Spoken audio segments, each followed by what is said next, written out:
Assalamualaikum warahmatullahi wabarakatuh. Jumpa lagi dengan saya Kiranau Studio, Ustaz Sohail Najimin, dan untuk Kiranau Studio TV hari ini saya akan berkongsi kepada teman-teman tentang zikrullah, pengubat hati kita. Alhamdulillah. Alhamdulillahirabbil alamin. Assalamualaikum warahmatullahi wabarakatuh, dan salam sejahtera kepada semua rakan-rakan yang berada di hadapan saya ini. Anda adalah orang-orang yang hebat dan terbaik. Maka dengarlah ceramah saya pada hari ini ataupun tazkirah agama pada hari ini yang saya akan bawakan kepada semua, ya, yaitu yang bertajuk zikrullah. Zikrullah itu adalah mengingati Allah Subhanahu wa taala. Zikir. Diulang-ulang tentang zikir kepada Allah Subhanahu wa taala ini. Ya. Dia akan mengubat hati kita. Hati kita teman-teman di sini. Di sini ke di sini? Di dada nih. Akhirnya di sinilah pegang dadakan, peganglah hati kita nih. Teman-teman, zikir adalah zikrullah, maksudnya adalah berzikir untuk mengingati Allah Subhanahu wa taala sahaja dengan hati, lisan dan perbuatan.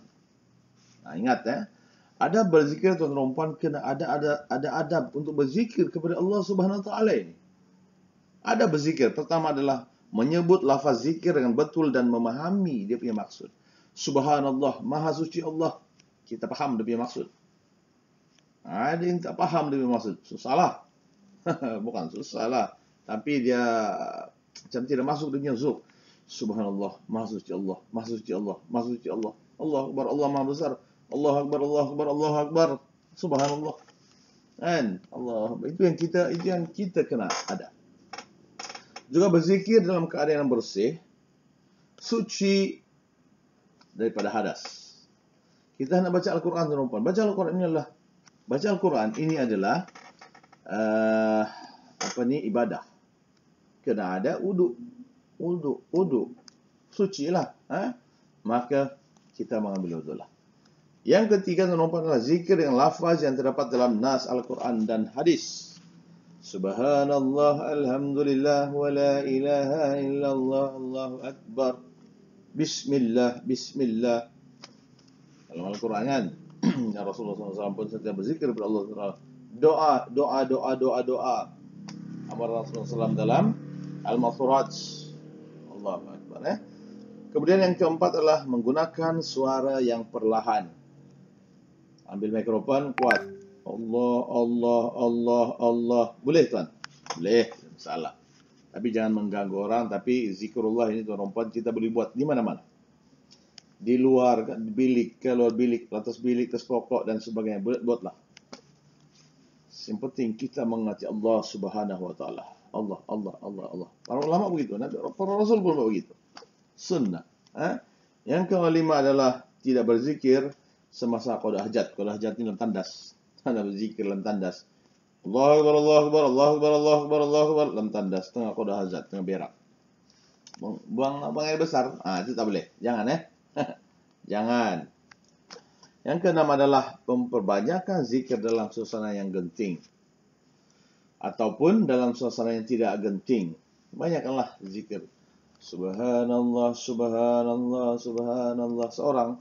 Allahu Akbar, la ilaha illallah. Itulah dia adab dia. Kerugian bagi orang yang tidak berzikir kepada Allah Subhanahu wa taala. Orang-orang yang tidak mau berzikir kepada Allah Subhanahu wa taala itu rugi. Rugi pada apa? Rugi pada dunia, rugi di akhirat, rugi di kubur, rugi. Rugian. Teman-teman yang dalam sekalian ialah kerugian ini ialah antara yang tidak mengamalkan zikir ini ialah nanti dia akan sukar mengawal nafsunya. Nafsu teman-teman ini.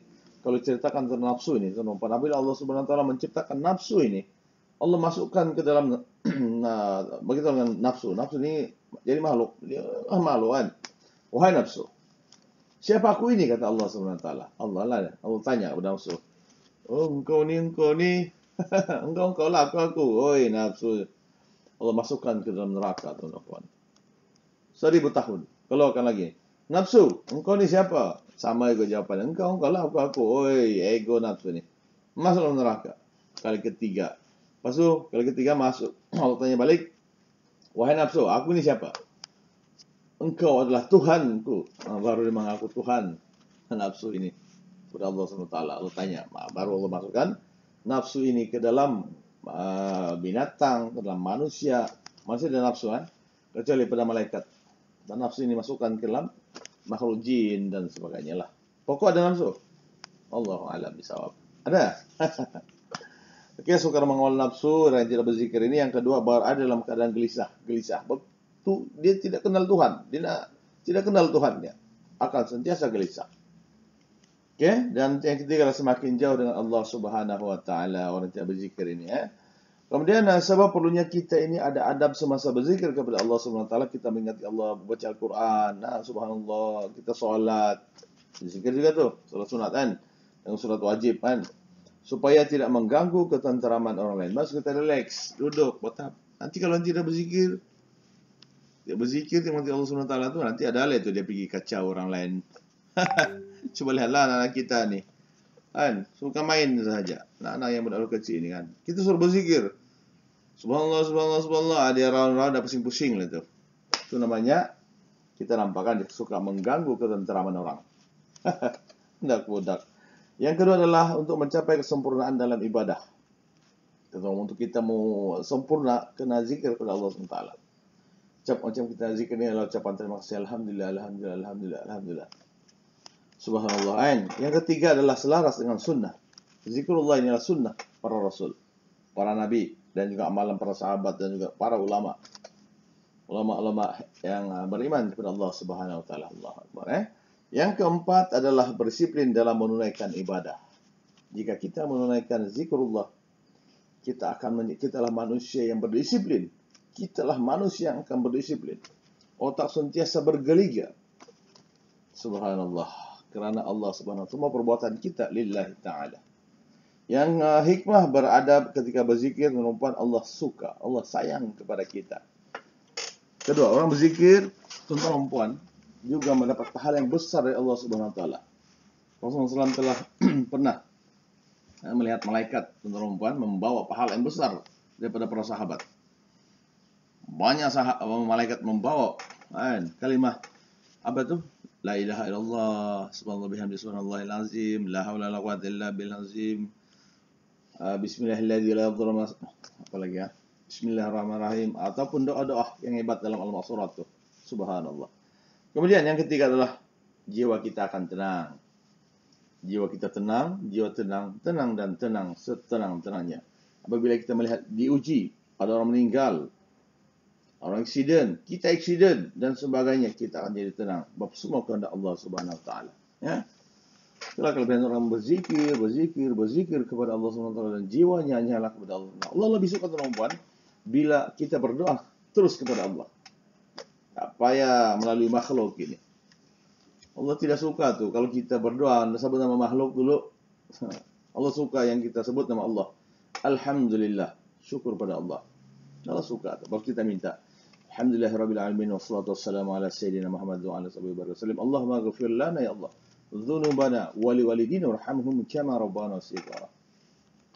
Allah suka. Walhamdulillahirabbil alamin. Yang keempat adalah mendidik jiwa supaya sentiasa, didiklah jiwa kita supaya sentiasa mengingati Allah Subhanahu wa taala, dan lafaz zikir yang kita boleh buat seperti Allahu akbar, Allahu akbar, Allahu akbar, Allahu akbar, Allahu akbar, subhanallah, subhanallah, alhamdulillah, ataupun tahlil, la ilaha illallah, la ilaha illallah, la ilaha illallah, la ilaha illallah, ataupun hauqallah namanya, la haula wala quwata illa billah, ataupun salawat, jom kita salawat.